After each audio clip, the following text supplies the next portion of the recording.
Night has a way of telling the truth. It shows up in the quiet, when the house finally exhales, when the phone stops buzzing, when that last light flickers beneath the doorframe, and all the questions you've managed to outrun in daylight step closer. You can feel it in your chest, like a weight you can't put down and can't carry much longer, and the mind begins to stack the bills, the mistakes, the almosts, until breathing feels like a chore. If this is where you are, you're not alone and you're not broken. You are a human being standing at the seam between fear and wisdom, listening for a voice that does not shout, a voice that is old, quiet, and true. There is an ancient pattern that begins not with money, not with hustle, not with luck, but with the kind of understanding that steadies the hands and clears the eyes. Solomon called it wisdom. First, not second, foundation, not decoration, and his life reads like a map drawn for the tired and the brave, those who are done with noise, done with trying to buy peace with more chaos, done with measuring worth by what can be counted while ignoring what must be discerned. This isn't about judging anyone's story, and it isn't about pretending pain is solved by positive thinking. It is about opening a door that has been waiting inside you, a door that leads from scattered effort to ordered strength. You know how panic feels in the body, the shallow breath, the racing thoughts, the tightening jaw, the way your shoulders climb toward your ears as if they could protect you from invisible blows. Neuroscience gives names to these moments: stress hormones, survival loops, the limbic system scanning for threats. Yet naming the storm is only half of the rescue. The other half is the steadying of attention, the return of perspective, the lift of your inner gaze from "what can I grab right now" to "what would be wise right now." That shift, humble and quiet, is how chaos begins to lose its grip. That shift is how the prefrontal mind, the planning mind, the patient mind, comes back online and gives you back your tomorrow. Solomon's path is not a ladder of gold. It is a practice of clarity. When he asked for understanding rather than riches, he was not being poetic. He was being practical, because understanding organizes life. Understanding tells you what to stop, what to start, and what to wait on. Understanding protects your time the way walls protect a city. Understanding puts counselors around your decisions so you don't keep paying tuition to the same hard lesson. Understanding is not glamorous, but it is reliable. And reliability is what struggling households rarely get to taste, because struggle trains you to chase relief, not structure. Relief feels good for a moment. Structure feels awkward at first, and then strong forever. If you have been grinding, sprinting, grabbing every extra shift, saying yes to every gig, and still lying awake asking, "Why is nothing stable?" hear this with compassion. You are not lazy, and you are not cursed. You may simply be living without the systems that hold kings steady. Stability is not a miracle. It is the fruit of design. A budget is not a punishment. It is a map. A calendar is not a cage. It is a gatekeeper. Counsel is not an expense. It is an investment that returns fewer mistakes and more peace. This is not about shaming what you didn't know. This is about inviting what you can still become. There is a reason wise patterns feel almost spiritual, because they are. Wisdom touches the inner life first. It quiets the noise that makes money louder than meaning. It calms the nervous system enough to let discernment speak. It teaches your heart to measure opportunities not by how fast they glitter, but by how long they hold. The soul senses it before the numbers do. You breathe a little deeper. You notice you're not rushing the way you were. Your choices, small and consistent, begin to align with the future you keep saying you want. This is practical spirituality. Faith with a to-do list, hope with an audit, prayer with a plan. Perhaps you have tried quick fixes, and perhaps they even worked for a season, until they didn't. The feast and famine rhythm wears a person thin, and it steals the taste of today, because tomorrow is always threatening to collapse. Solomon would not scold you for that. He would hand you a different rhythm. He would point to the ant and the storehouse, to the counsel around the king, to the patience that keeps a hand open for peace rather than clenched around anxiety, to the simple truth that a stable life is built in layers, not leaps. The goal here is not to get rich fast. The goal is to get wise steadily, because steady wisdom has a way of inviting resources to join it and stay. Feel the shift in your body even imagining it, the unclenching of the jaw, the shoulders lowering, the breath arriving all the way down, the mind no longer sprinting in circles but walking a straight line. This is not fantasy. This is physiology responding to order. When you move from scattered decisions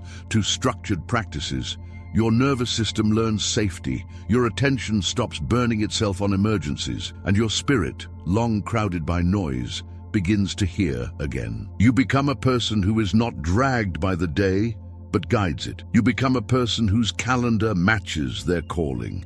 You become a person who can wait without fear, choose without panic, and build without drama. I want you to hear something that may change the way you hold your life tonight. Poverty is not only a lack of money, sometimes it is a lack of wisdom applied to time, a lack of counsel applied to choices, a lack of structure applied to desire, a lack of patience applied to plans. Money can arrive and still find a poor system, and then it will leave the way it came, quickly, noisily, with promises in its pockets. Wisdom arrives with a toolbox and it stays. Wisdom arrives with a calendar and it stays. Wisdom arrives with people around your blind spots and it stays. This is how the ground firms beneath your feet. This is how the storm loses its script. This is how your house learns to stand. You are not late. You are not the exception. You are here, listening, breathing, ready to trade noise for understanding and hurry for structure, ready to treat your hours like the treasure they are, ready to unclench your hand so counsel can add its strength to yours, ready to plant seeds in several fields so no single wind can take your harvest away. This is the beginning, not the beginning of pressure, but the beginning of peace with purpose, not the beginning of guilt, but the beginning of clarity without shame. Not the beginning of a sprint, but the beginning of a walk that you can keep. So take one deep breath, the kind that reaches your back and opens your ribs. Feel the ground under you. Let the shoulders settle. Let the mind return from its anxious tour of 100 possible futures and come back to the only place you can act. This moment. We will move from understanding to practice, from insight to design, from relief to structure. We will listen to wisdom that is older than our fear and more practical than our panic. And as we do, your life will begin to take the shape of something sturdy, something generous, something you can hand to those you love without the tremor of uncertainty. The door is open. Walk with me. There is a first step that does not look like a step toward money at all. It looks like a turning of the face toward understanding, a soft but decisive change in attention, as if the eyes that once scanned for quick relief suddenly focus on the root instead of the leaf. Solomon began here. He placed wisdom before wealth, and the sequence changed everything. When the sequence changes, the outcomes change. When the heart seeks clarity first, the hands begin to build things that last. It is quiet at the beginning, almost invisible, but it multiplies what follows. Many know the ache of chasing income, only to feel poorer in peace. The body knows it too. Breath shortens, thoughts quicken, sleep thins, and decisions are made in a fog. Neuroscience gives us a picture for this place. Survival circuits flare, the mind narrows, the future feels like a hallway without light. In that state, money looks like a life raft, and any raft will do. Wisdom does something gentler and stronger. It widens the hallway, it steadies the breath, it brings the thinking mind back to the table and invites the anxious body to settle. With that quiet, choices gain edges. With that quiet, desire stops dragging and begins to be guided. Solomon's request for understanding was not a poem for a wall, it was a plan for a life. He knew that money without discernment is like water poured into a basket. It rushes in and it rushes out, and the hands are left wet and empty. Understanding patches the basket. Understanding decides what to stop, what to keep, what to wait on. Understanding does not hurry, and yet it saves time. It does not glitter, and yet it protects everything that glitters from being lost. The old mistake says that money solves money problems. The wiser truth says that wisdom solves the patterns that keep creating them. There is a felt difference when wisdom comes first. The calendar looks different. The conversations change. The mind stops bargaining with anxiety and starts conversing with clarity. Imagine a key in the palm. The key does not look like a house or a vault or a garden, yet it opens all three. Wisdom is that key. It unlocks the door to better work because it clarifies what is worth learning. It unlocks the door to better saving because it tames the impulse to spend for relief. It unlocks the door to better relationships because it teaches the mouth to listen before it speaks and to ask before it answers. A single key, many doors. People who grow steady often share a quiet rhythm that begins with learning, not frantic learning, not a desperate information binge, but a daily portion that can be held by real life. Some open a small book of Proverbs and let one idea sit with them, then pair it with one simple skill about money or work, then write a few honest lines about what made sense, what will change, what must end. The point is not performance. The point is alignment.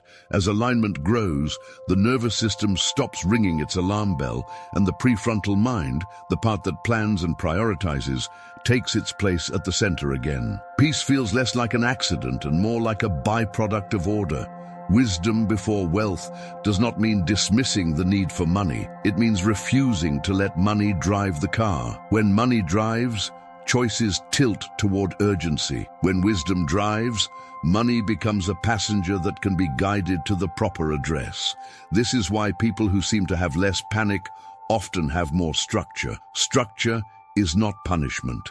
Structure is protection. It protects the hour, so the hour can protect the future. It protects small amounts, so small amounts can grow into weights that hold the tent against the wind. There are lives right now that hold proof of this pattern. The pay did not change at first, but the mindset did. The purchases grew fewer and quieter, the learning grew steady, and a kind of inner council formed, made of mentors and books and a few careful voices. The result was not fireworks, it was foundation. Foundation is not loud, but it carries the entire house. With time, the house stands through weather that used to level it.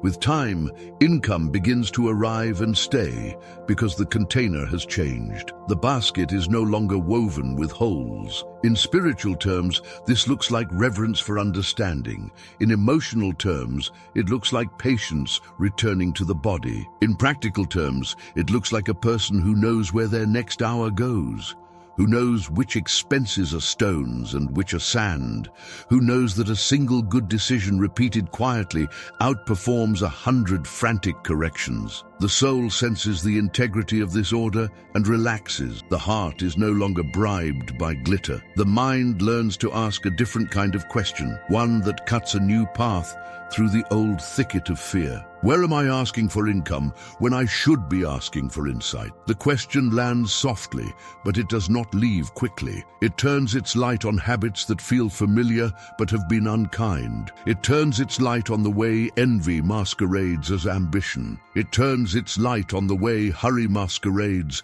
as responsibility. Insight is not a lecture. Insight is a mirror that shows the face without shame and invites a kinder expression. When the face softens, the day softens, and choices arise that align with the person you were always trying to be. The difference between poor outcomes and steady ones often lives in that small, invisible priority. Wisdom first, wealth next. The order changes the experience, and the experience changes the result. The person who puts wisdom first often looks less impressive at the start. They are reading while others are rushing, listening while others are defending, organizing while others are grabbing. Then the seasons pass, and doors that were stuck begin to move. Not because fortune finally noticed them, but because they carry the key that turns locks from the inside. Let the image remain. A key rests in the hand. It is not heavy, yet it carries weight. It is not loud, yet it makes a sound when it turns that every life recognizes. It is the sound of a room opening that had been closed, of a path clearing that had been blocked, of a future arriving that had been delayed. This is the choice that multiplies everything. This is the first thing Solomon did that many never try because they fear it will take too long. In truth, it gives time back. In truth, it gives self back. In truth, it gives tomorrow a place to land. There is a rhythm that rescues a life from whiplash. It is not louder work or longer hours. It is not the sudden win that burns bright and vanishes. It is the quiet architecture of a system that holds steady when the day tilts. Solomon lived inside that kind of order. He did not lean on bursts of effort. He leaned on design. When effort fades, design keeps breathing.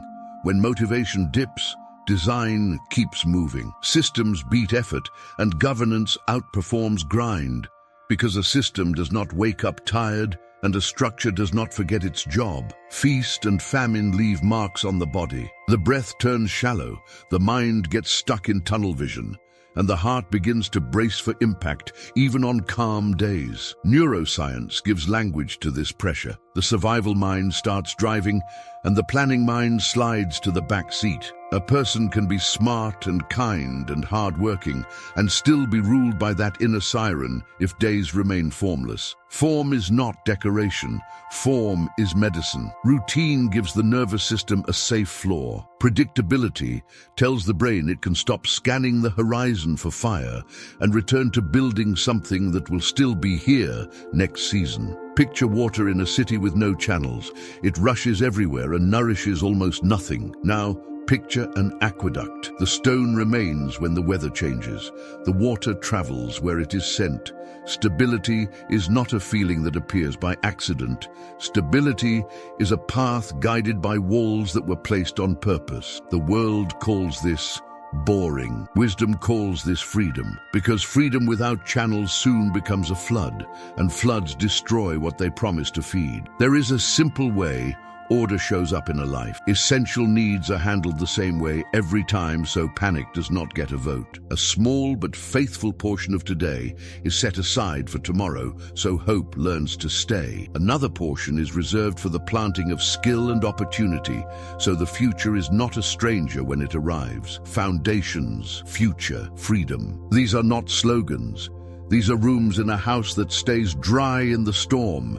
Each room serves the others. Each room keeps the rest from collapsing. People who live without this design are not careless. They are often exhausted and generous, and doing their best with a map that keeps changing. The absence of a system forces a person to be a hero every day, and no one can be a hero every day without breaking. The presence of a system lets an ordinary day do extraordinary work. A bill paid by structure taxes the mind once.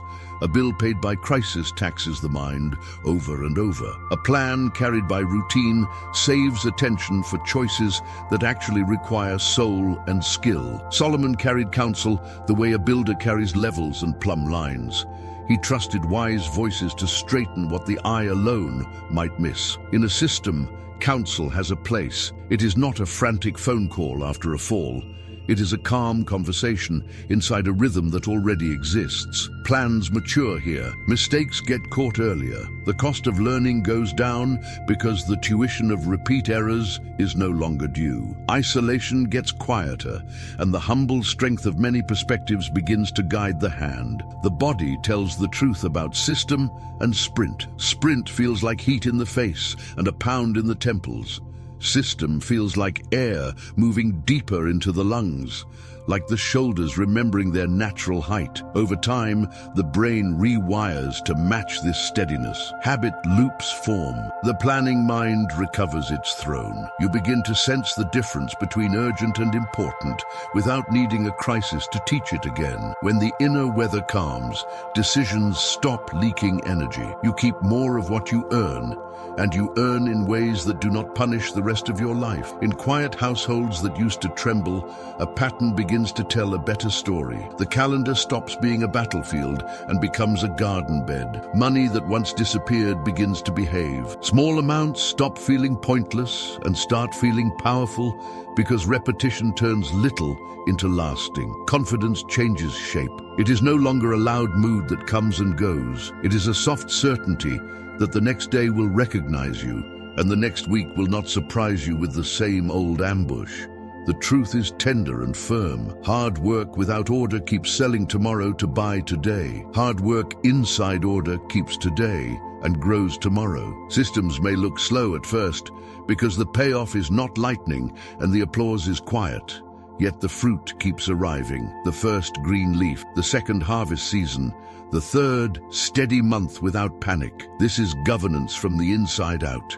It is a kind rule over your time and your resources, so they can serve your calling without burning you alive. There is a question that brings light to this chapter. What recurring process will carry tomorrow's chaos without your panic? When that question sits with you, it begins to draw a line through the noise.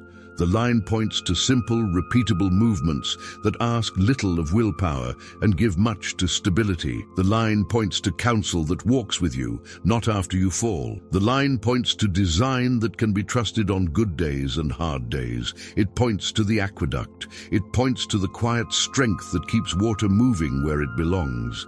Imagine waking with a day that already knows where to send your effort. Imagine finishing with a night that does not make you pay for the day with worry. This is the gift of system over sprint. It is not glamorous, and it does not need to be. It is the kindness of order. It is the dignity of governance. It is the ancient wisdom of a life that flows instead of breaks. Silence can be loud when decisions feel expensive. The mind holds the whole weight alone, and every path looks both urgent and unclear. You replay old choices not to punish yourself, but to find the fork you missed, the signal you ignored, the voice you wish had spoken sooner. Isolation magnifies risk. It narrows vision. It turns every slip into a slide. Solomon understood this pressure and answered it with counsel, not noise, not opinion that flatters, counsel that steadies, counsel that costs less than ignorance, counsel that returns more than it asks. There is a reason the body softens in the presence of a trusted guide. The breath deepens, the heart steadies, the shoulders lower as if remembering they are not armor. The brain loves company when the company is wise. Stress begins to release its grip, and the planning mind comes forward again. You speak a tangled thought out loud and notice that it untangles as it meets the air. You hear your own words and discover what you already know but could not access while the storm was inside you. This is not weakness. This is how humans are wired for safety and learning. Solomon spoke of many advisors and the success of plans. He was not defending indecision, he was defending clarity. Counsel is leverage. It lets you rent the miles that others have already walked, so your feet do not have to bleed in the same places. It lowers the tuition on painful lessons by letting you harvest insight from a failure you did not have to live. It saves years that panic would have spent. It saves money that pride would have burned. It saves relationships that isolation would have strained past repair.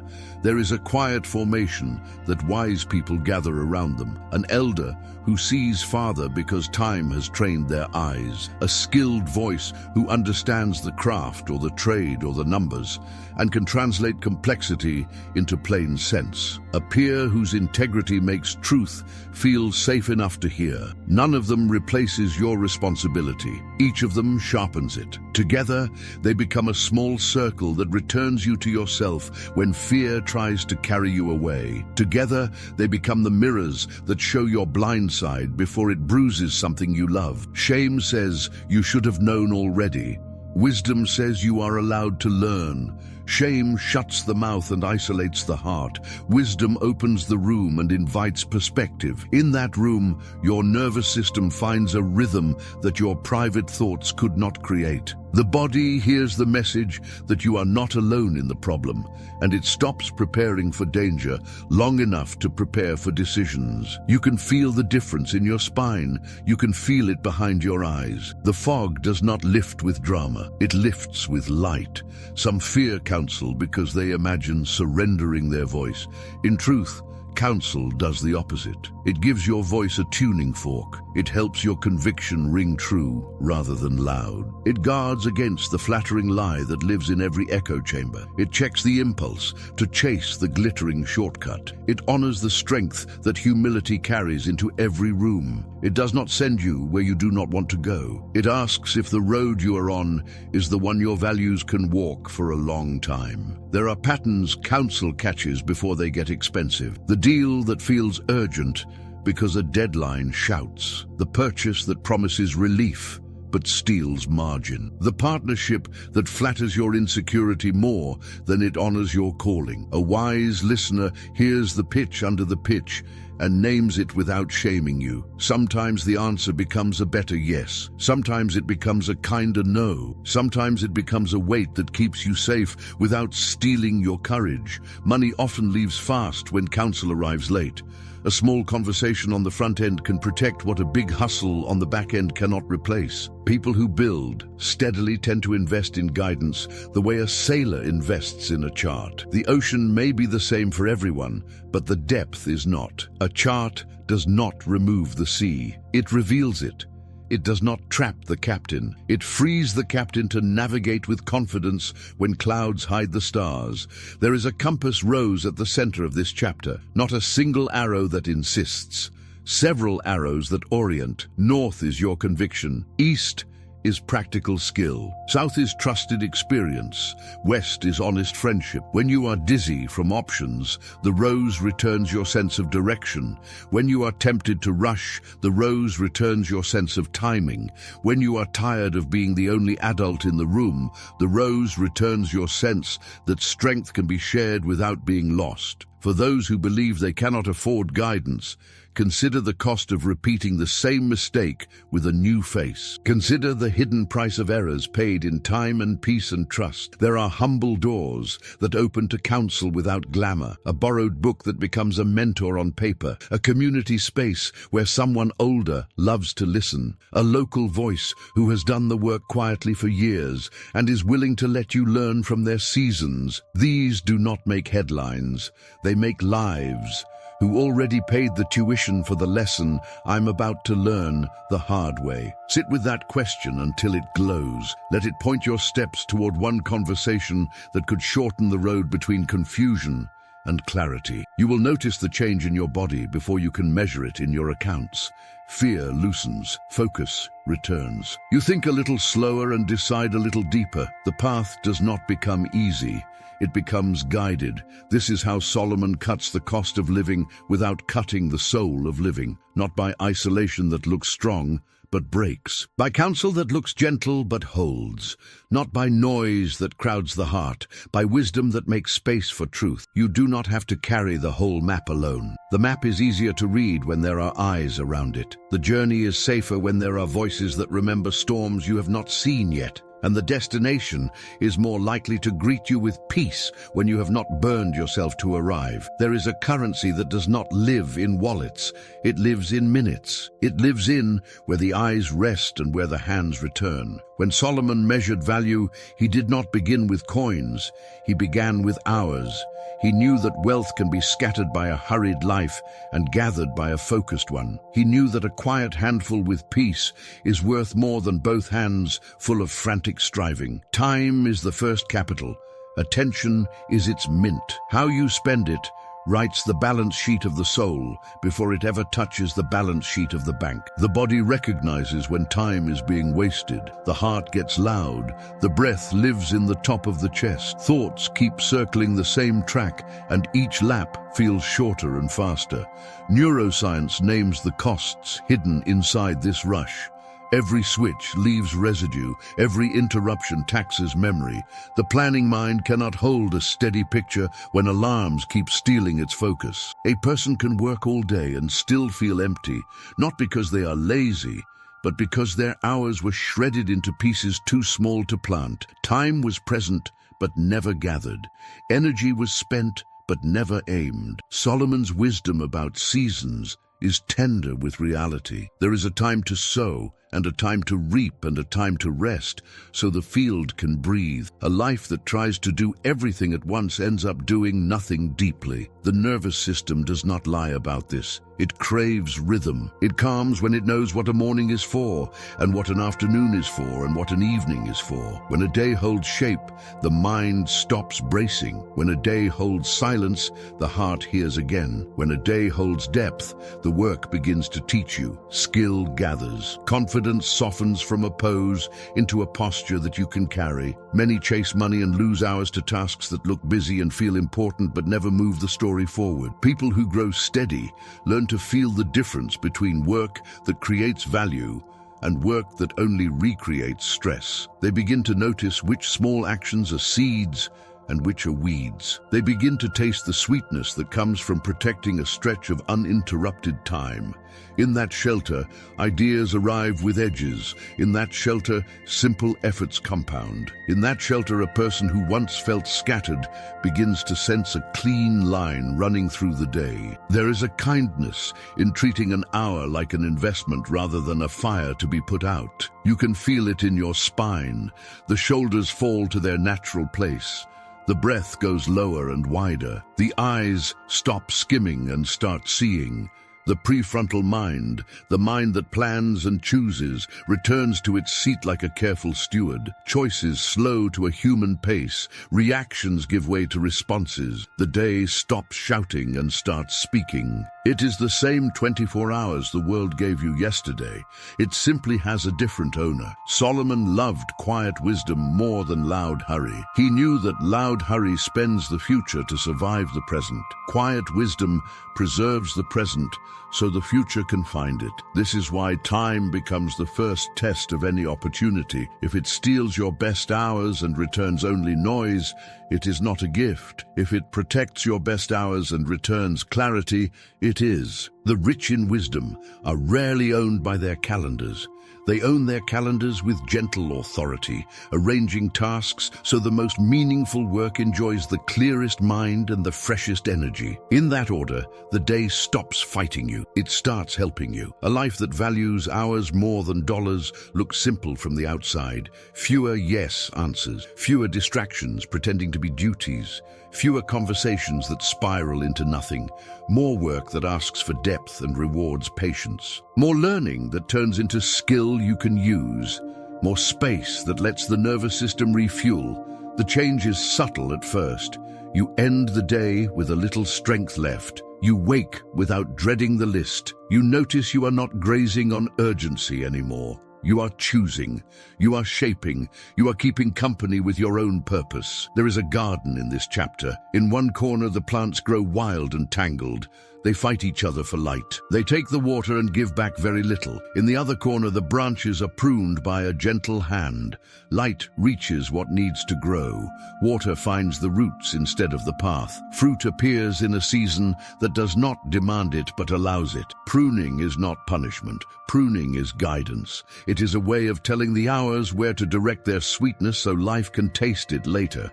The nervous system keeps score in a language you can feel. When you spend a day defending your focus, the body goes to bed, braced for impact. When you spend a day owning your focus, the body goes to bed like a traveler who finally reached shelter. Over time, this difference becomes identity. You are no longer the person the day drags across its floor.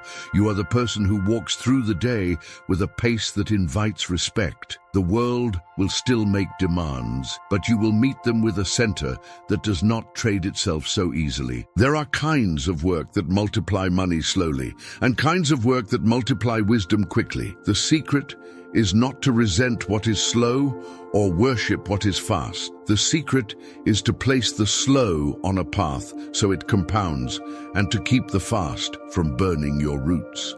People who seem lucky often have nothing mysterious at all.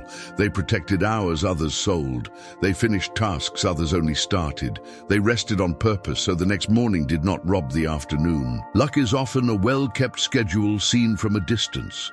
What would my calendar look like if my time were my primary investment? Let that question move through the rooms of your life. Let it look at the way your mornings begin and the way your evenings end. Let it weigh which commitments return peace and which only purchase anxiety. Let it listen for the old habit that confuses busyness with devotion. As that question does its quiet work, the shape of your days will begin to honor the depth of your calling. You will not feel richer by accident.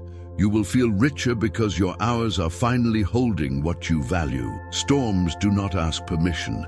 They arrive with a sky that darkens too quickly and a wind that knows the soft parts of a life. In those hours, some houses tremble because everything rests on one pillar, one job, one client, one delicate plan. Others bend and hold because their strength is spread. Solomon understood this quiet architecture. He thought in seeds, in storehouses, in ships that left the harbor by different routes, so a single wave could not claim them all. He did not worship risk, and he did not fear it. He respected it with design. There is a tenderness in this wisdom because it speaks to the ache of fragile living. The heart knows when its future depends on a single door. The body will not rest. The breath keeps pausing. Sleep turns thin and brittle. Neuroscience calls this a vigilance loop. The guard in the mind never goes off duty, and the planning part grows tired while the alarm keeps ringing. Diversifying where strength comes from does more than protect money.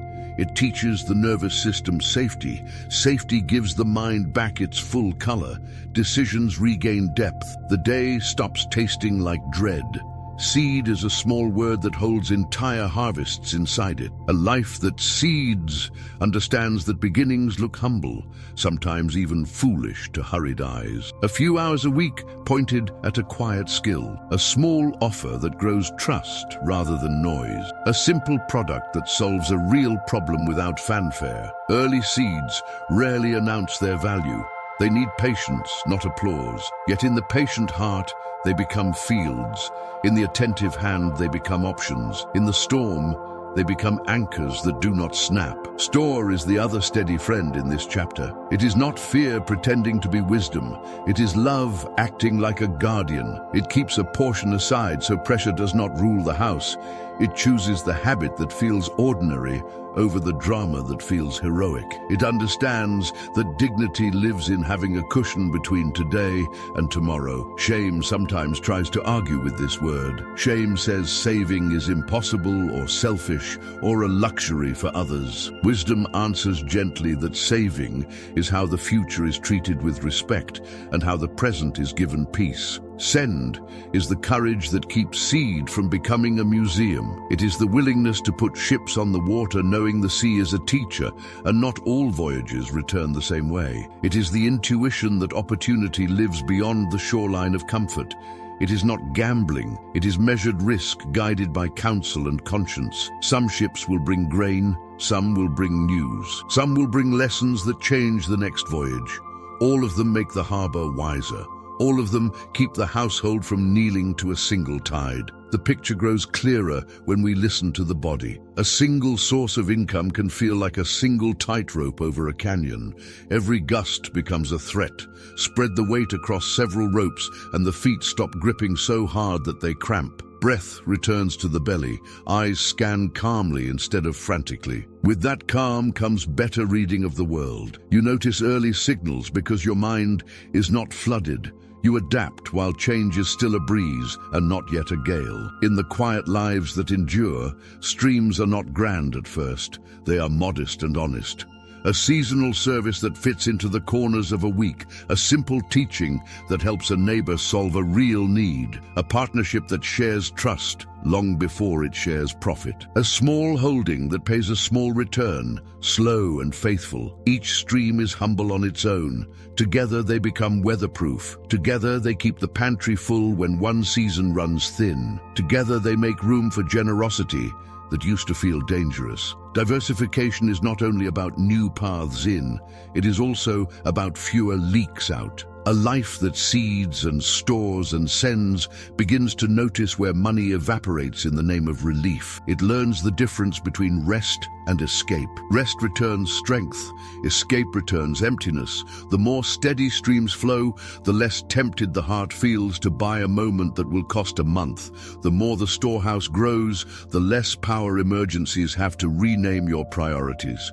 Choices become kinder because they are not made under a knife. There is a fleet moving through this chapter, not a single proud vessel, but several sturdy ones sharing the work. One carries the promise of skill, becoming service. One carries the promise of work becoming ownership. One carries the promise of knowledge becoming teaching. One carries the promise of capital becoming quiet income. They leave at different times in different weather with different provisions. They return in their season with different gifts.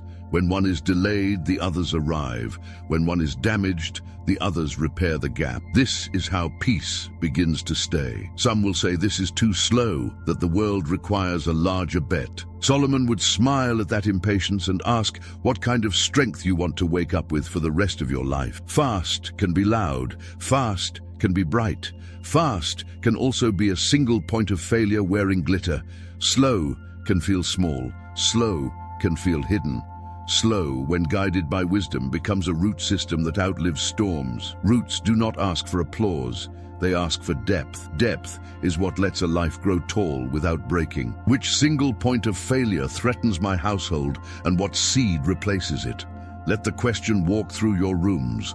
Let it stand beside your work. Let it listen at the door of your sleep. It will not accuse you. It will accompany you until an answer rises that sounds like relief and courage at the same time. Then a seed will meet soil. Then a storehouse will begin to gather. Then a ship will leave the harbor carrying a small hope with a steady hand. This is the tenderness at the center of Solomonic prudence. Protect the present without starving the future. Grow the future without punishing the present. Honor risk as a servant and refuse it as a master. Spread strength so fear cannot corner you. Invite counsel so pride cannot blind you. Keep planting in modest rows that your life can maintain. In time, the field will answer with its own music. In time, the pantry will speak in the language of enough. In time, the harbor will be busy with returns that make winter feel shorter. When storms come again, and they will, the house will remember this chapter. It will bend and hold. It will lose less and learn more. It will keep its light. And when the sky clears, you will not have to rebuild from dust every time. You will adjust a line, repair a sail, thank the storehouse, bless the seed, and send the fleet again with a peace that does not depend on calm weather to exist. The pieces begin to speak to each other when a life grows quiet enough to listen. Wisdom becomes the key that stops jangling and starts turning. System becomes the aqueduct that hums beneath the city while no one watches. Counsel becomes the compass that keeps pointing even when the sky is overcast.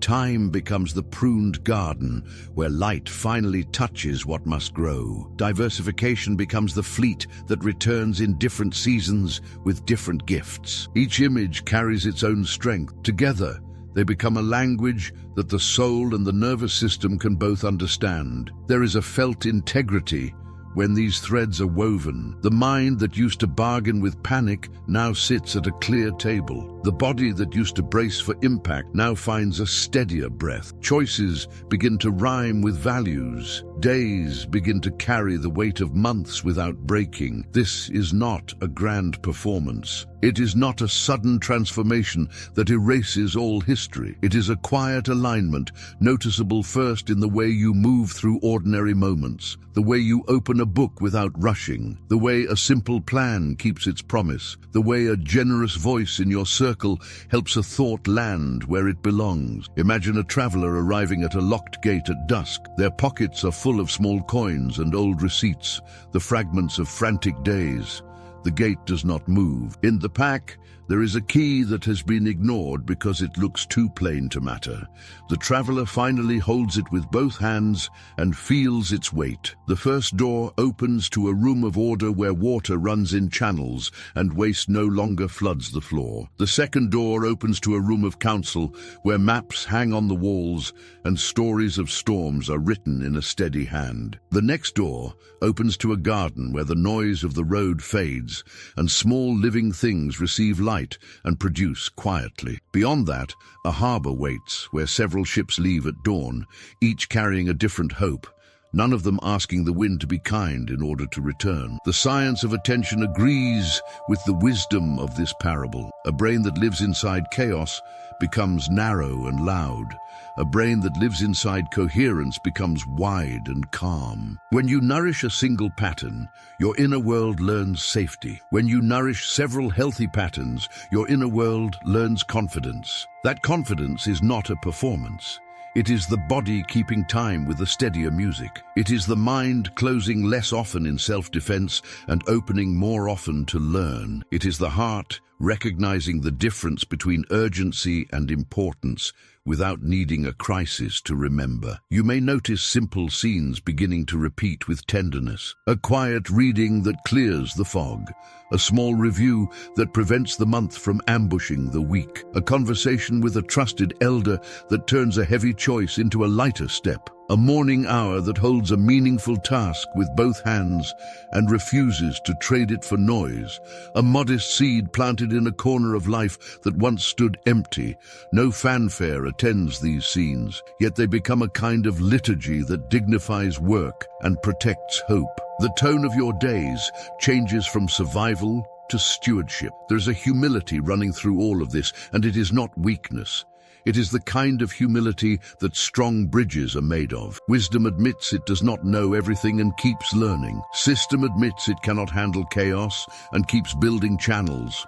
Counsel admits it cannot see every angle and keeps inviting sight. Time admits it cannot stretch without breaking and keeps choosing depth over frenzy. Diversification admits it cannot predict the weather and keeps spreading strength so peace can remain when clouds return. Every life holds a room where these truths wait to meet each other. When they meet, pressure loses its ability to write your story. Money loses its habit of arriving and leaving through the same door. Sleep returns with fewer negotiations. Work stops costing identity. Love stops paying the bill for your fear. The face in the mirror looks a little less defended and a little more awake.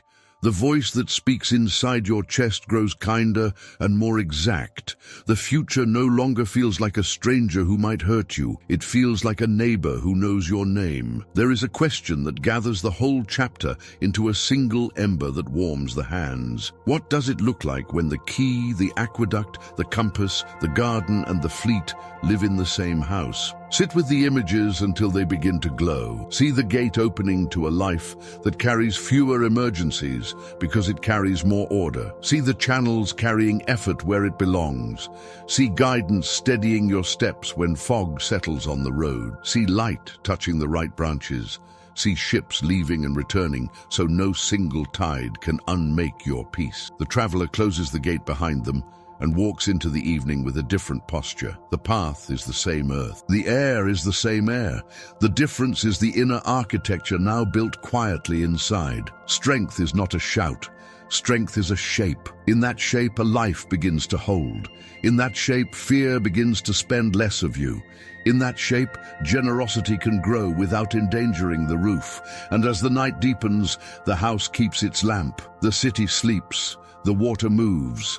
The compass rests without spinning. The garden gathers sweetness.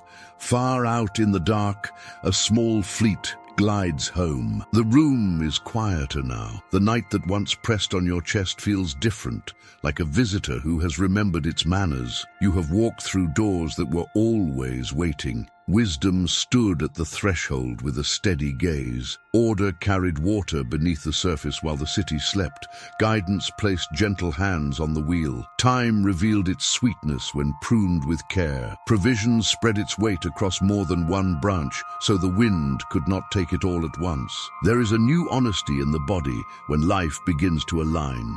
The breath falls into its proper depth. The mind returns from the cliff and stands on ground that does not crumble.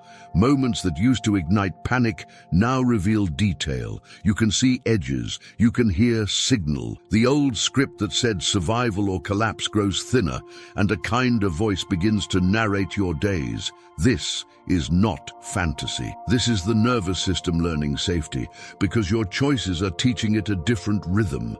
You may notice that prosperity no longer feels like a chase across a burning field. It feels like a fireplace that holds the heat you have been building all along. Your calendar does not shout for attention, it attends to meaning. Your work stops demanding your worth and starts expressing it. Your rest stops hiding from guilt and starts restoring strength. The small decisions you make in the open light begin to guard the larger life you are growing in the background. Solomon's wisdom was never a trick to make gold appear. It was a way to make a soul steady enough that gold, when it came, could not unmake it. That steadiness has a sound. It is the sound of keys used for doors that matter. It is the sound of water traveling toward what lives. It is the sound of voices that spare you from the cliff you did not see. It is the sound of hours protecting what you promised to become. It is the sound of ships returning with provisions you once believed you would never taste. Legacy begins to take shape in quiet places.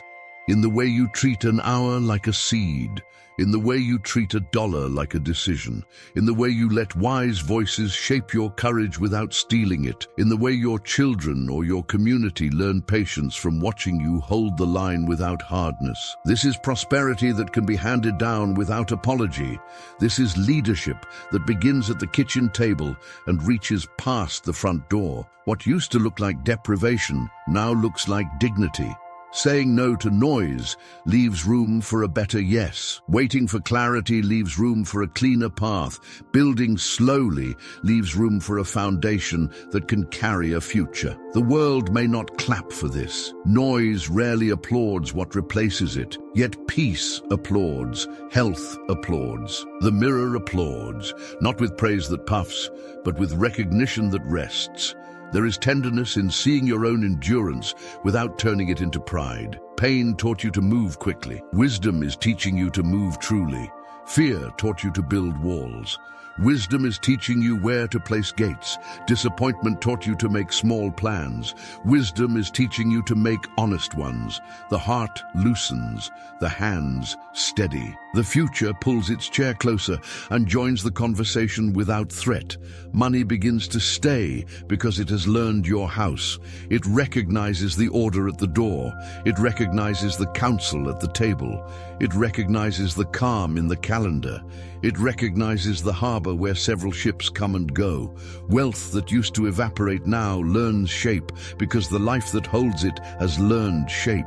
The gift is not the number alone. The gift is the person you are becoming in the way you hold it. Stand in this moment like a traveler at dawn. The road is the same earth others have walked and rushed and feared, yet it meets you differently because you meet it differently. The sun does not hurry, neither do you. The day no longer owns you.